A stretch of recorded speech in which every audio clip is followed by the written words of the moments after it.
Hello guys, welcome back to my channel. আজকের ভিডিওতে আমরা যে টপিকটা নিয়ে ডিসকাস করব সেটা হচ্ছে ভবিষ্যতের একটা সেক্টর বা ভবিষ্যতের একটা সেগমেন্ট, যেটা নিয়ে আমি এর আগেও ভিডিও বানিয়েছি। কিন্তু আজকে জেনারেলি অ্যাপোলো হসপিটালের অ্যানুয়াল জেনারেল মিটিং ছিল, অর্থাৎ এজিএম ছিল, এবং এজিএমে এই একই কথা বারবার তাদের ম্যানেজমেন্টের তরফ থেকে একটা উঠতে শুরু করলো, এবং যে কারণে আমার কনভিকশনটা আরও ধীরে ধীরে হাই হচ্ছে এই সেক্টরটার প্রতি, এবং প্রত্যেকটা প্যারামিটারও সেই টাইপের একটা ইন্ডিকেশন দিচ্ছে।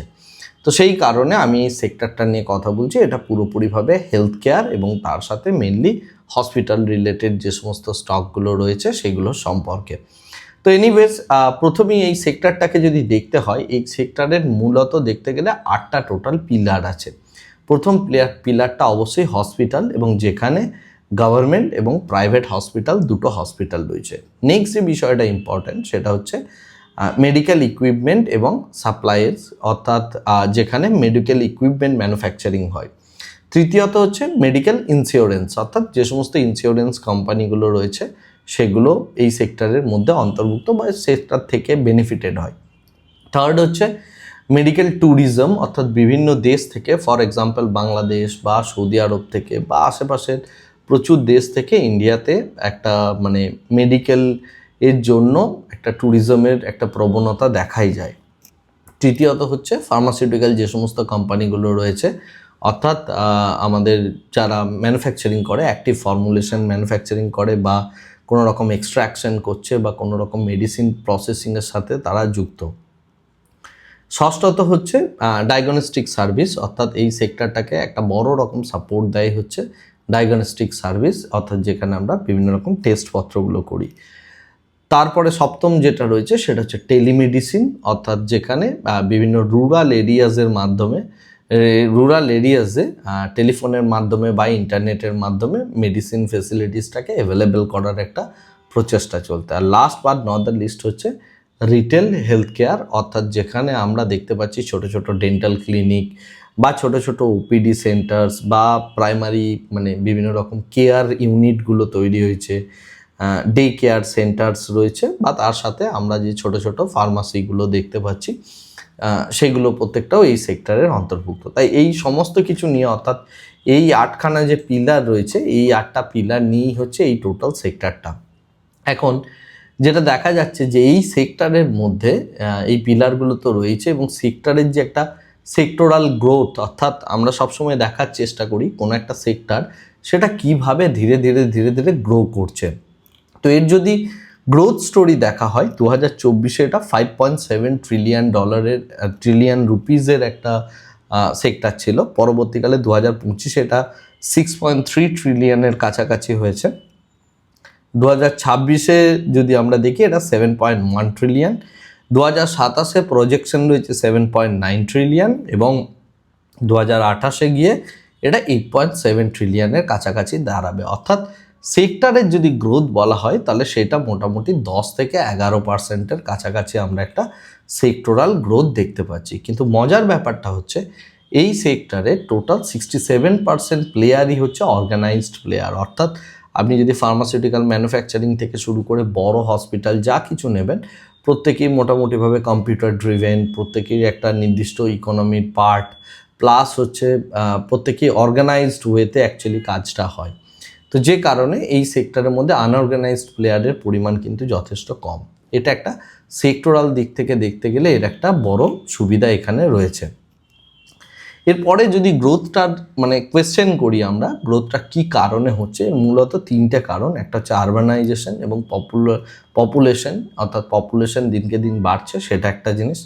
থার্ড হচ্ছে ইনকাম, মানুষের দৈনিক বাড়ছে, অর্থাৎ রাইজিং একটা ইনকামের ট্রেন্ড আমরা দেখতে পাচ্ছি।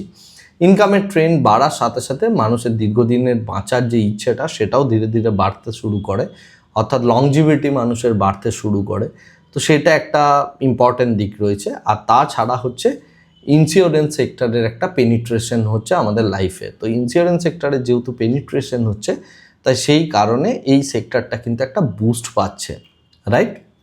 এছাড়া যেটা আরও বেশি ইম্পর্টেন্ট জিনিস সেটা হচ্ছে আমাদের বর্তমান দিনে লাইফস্টাইল ডিজিজগুলোর পরিমাণ যথেষ্ট পরিমাণে বাড়ছে।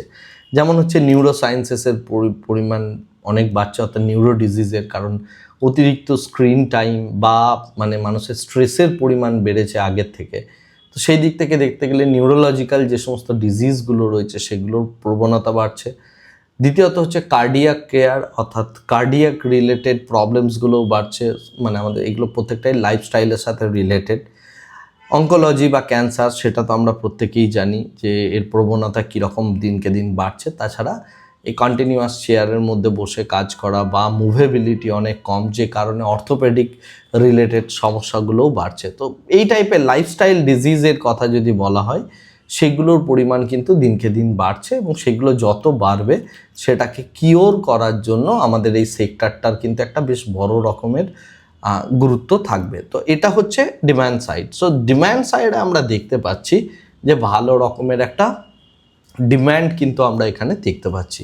এবার যদি আমরা সাপ্লাই সাইডে দেখি যে সাপ্লাই সাইডে কি পরিবর্তন হচ্ছে, অর্থাৎ হসপিটালগুলোর মধ্যে কি কি পরিবর্তন হচ্ছে, তাহলে প্রথম যে জিনিসটা আমরা দেখতে পাবো সেটা হচ্ছে অ্যাভারেজ রেভিনিউ পার বেড। এইটা যদি আমরা মানে ক্যালকুলেট করি তাহলে দেখতে পাচ্ছি প্রত্যেকটা বেডের বাড়ার যে প্রবণতা, অর্থাৎ প্রায় 10% করে প্রত্যেক বছর প্রত্যেকটা বেডের উপর যে আর্নিং সেটা কিন্তু প্রত্যেকটা হসপিটালের বাড়ছে, অর্থাৎ পার বেড ওয়াইজ আমরা দেখতে পাচ্ছি যে রেভিনিউ বাড়ছে। এটা হচ্ছে একটা দিক। দ্বিতীয়ত যে দিকটা রয়েছে সেটা হচ্ছে অ্যাভারেজ লেন্থ অফ স্টে, অর্থাৎ একটা পেশেন্ট সে কতদিন একটা হসপিটালের মধ্যে থাকবে, এই ডিউরেশনটার পরিমাণ অনেক কমে গিয়েছে আগের থেকে। তার কারণ এখন রোবোটিক সার্জারি বা বিভিন্ন রকমের যে মডার্ন টেকনোলজিগুলোর দ্বারা যে সমস্ত সার্জারিগুলো হচ্ছে, তার ফলে এই যে হসপিটালে থাকার যে লেন্থ বা ডিউরেশন সেটা কমে যাচ্ছে, কিন্তু খরচের পরিমাণ পেশেন্টদের বাড়ছে, কারণ এগুলো অ্যাডভান্স টেকনোলজি, এগুলোকে দিয়ে মানে যদি ট্রিটমেন্টটা করতে হয় তাহলে সেই ক্ষেত্রে কিন্তু খরচা বাড়ছে। তাই সেই কারণে অ্যাভারেজ রেভিনিউ পার বেড সেটা আমাদের বাড়ছে, আবার অ্যাভারেজ লেন্থ অফ স্টেটা অনেক বেশি কমছে, রাইট? তো এই দুটোরই একটা এক্সপোনেনশিয়াল গ্রোথ বা একটা এক্সপোনেনশিয়াল গ্রোথ আমরা রেভিনিউর মধ্যে দেখতে পাবো প্রত্যেকটা হসপিটালের মধ্যে। তো এটা হচ্ছে আমার যে বাড়তে চলেছে বা টেন্ডেন্সি সেটাই। এরপরে যদি আমরা গ্রোথের টোটাল প্রজেকশন করি তাহলে যেটা দেখতে পাচ্ছি 2026 থেকে 2029-এর মধ্যে, এই 3 বছরের মধ্যে ইন্ডিয়াতে প্রায় 34,500-র কাছাকাছি একটা বেড আসতে চলেছে। সুতরাং প্রত্যেকটা কোম্পানিকে অ্যাকচুয়ালি যে জিনিসটা করতে হবে সেটা হচ্ছে তাদের নাম্বার অফ বেডস বাড়াতে হবে, নাম্বার 1। আর নাম্বার অফ বেডস যদি বাড়াতে হয় তার মানে হসপিটালগুলোর একটা এক্সপ্যানশন দেখতে হবে।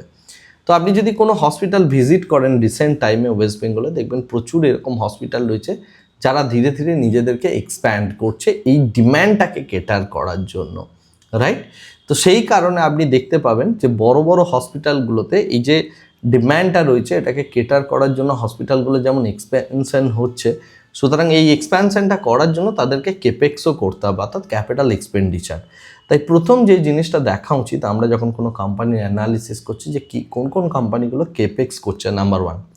সেকেন্ড হচ্ছে তার যে average occupancy of bed, total bed, অর্থাৎ অকুপেন্সি রেট যেটাকে বলা হয়, অর্থাৎ তার হয়তো দেখা যাচ্ছে যে 1000টা বেড আছে, তার মধ্যে কতগুলো সারা বছর ভর্তি থাকে, তার যে রেট সেইটা দেখতে হবে। যদি সেটা 90%, 99%, 95% যাই হোক না কেন, যেটা হায়ারের দিকে যাবে সেই কোম্পানি কিন্তু অ্যাকচুয়ালি ভালো বিজনেস করছে।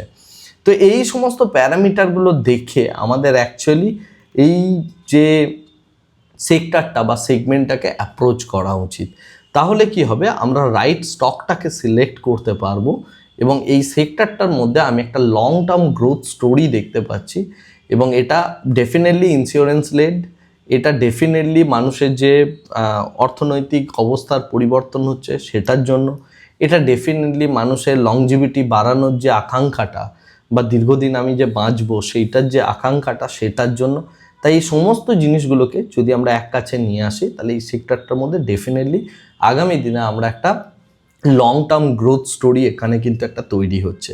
আর আপনাকে তার জন্য আপনার পছন্দ মতো কিন্তু সেক্টর মানে কোম্পানিটাকে চুজ করতে হবে। সেই কোম্পানিটা চুজ করার জন্য 2-3টে প্যারামিটার আপনি দেখুন যে কার এই নাম্বার অফ বেডস সেটা, অর্থাৎ অকুপেন্সি রেট কোন কোন কোম্পানির বেশি, কে অর্গানাইজড ওয়েতে সব থেকে ভালো বিজনেস করছে, এবং গ্রোথ স্টোরি বা টোটাল ইকোসিস্টেমটাকে কোন কোম্পানিটা ক্যাটার করছে সেই সমস্ত কোম্পানিগুলোতে আপনি ধীরে ধীরে ছোট ছোট বেট নিতে পারেন। ওকে, এই হচ্ছে টোটাল হসপিটাল সেক্টরের মানে আমি একটা অ্যানালিসিস করার চেষ্টা করলাম। আজকে অ্যাপোলো হসপিটালের যে এজিএমটা হয়েছে সেই এজিএমটার দ্বারা ইনফ্লুয়েসড হই এবং আমি এই টাইপের সেম অ্যানালিসিস আজ থেকে প্রায় 4-5 মাস আগে বলেছিলাম, যেখানে টোটাল এই সেগমেন্টটার একটা ডিটেলস আমি অ্যানালিসিস করেছিলাম। তো সেই জিনিসটাই অ্যাপোলো হসপিটালের যে এজিএম সেখানেও মানে হতে দেখলাম। তাই সেই কারণে আমার মনে হলো পুরো বিষয়টাকে আপনাদেরকে একটু আপডেটেড করে রাখি। যাই হোক, আজকের ভিডিওটাকে আর এর থেকে বেশি দীর্ঘায়িত করছি না, ভিডিওটাকে এই জায়গাতেই স্টপ করছি। Thank you very much, bye bye, tata.